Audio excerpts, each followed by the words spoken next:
Hello last വീഡിയോയിൽ നമ്മൾ നട്ട സ്ട്രോബെറി ഇല്ലേ, അപ്പോൾ അവരുടെ പ്രൂണിങ് ആണ് ഇന്നത്തെ പരിപാടി കേട്ടോ.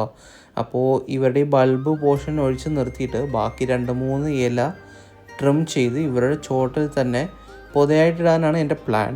അപ്പോൾ ആസ് പെർ നമ്മുടെ പ്ലാൻ ആണെങ്കിൽ ഒരു 2 ദിവസം കഴിയുമ്പോൾ ഒന്ന് നല്ല ലീഫ് വരേണ്ടതാണ്. ഇപ്പോൾ ഈ കാണുന്ന വീഡിയോ ഒരു 2 ഡേ കഴിഞ്ഞിട്ടുള്ളതാണ് കേട്ടോ. അപ്പോൾ അതിൽ പിന്നെ അഡീഷണലായിട്ട് വളർന്നു വന്നിട്ടുള്ള കളയാണ് ഇപ്പോൾ വെട്ടിക്കളയണേ. സിമിലറായിട്ട് നമുക്ക് മറ്റു ചെടിയും ഇതുപോലെ തന്നെ ട്രിം ചെയ്ത് വിടാം. അപ്പോൾ ഒരു 2 ദിവസം കഴിഞ്ഞിട്ടുള്ള അപ്ഡേറ്റ്സ് ആയിരിക്കും ഇനി നിങ്ങൾ കാണുന്നത്. അതെ, അപ്പോൾ നിങ്ങളെല്ലാവരും ചാനലൊന്ന് സബ്സ്ക്രൈബ് ചെയ്യട്ടോ. കാര്യം നമുക്ക് ഇതിൻ്റെ എല്ലാ അപ്ഡേറ്റ്സ് ഇനിയും വരുന്നതാണ്. അപ്പോൾ ഇനിയുള്ള വീഡിയോയിലൊന്ന് ശ്രദ്ധിച്ചാൽ മനസ്സിലാവും 2 ചെടിയും നല്ല രീതിക്ക് തന്നെ ഹെൽത്തി ആയിട്ട് പുതിയ ലീഫ് തന്നിട്ടുണ്ട്. ഇനിയുള്ള അപ്ഡേറ്റ്സ് നെക്സ്റ്റ് വീഡിയോയിൽ വരുന്നതായിരിക്കും. Until then, by.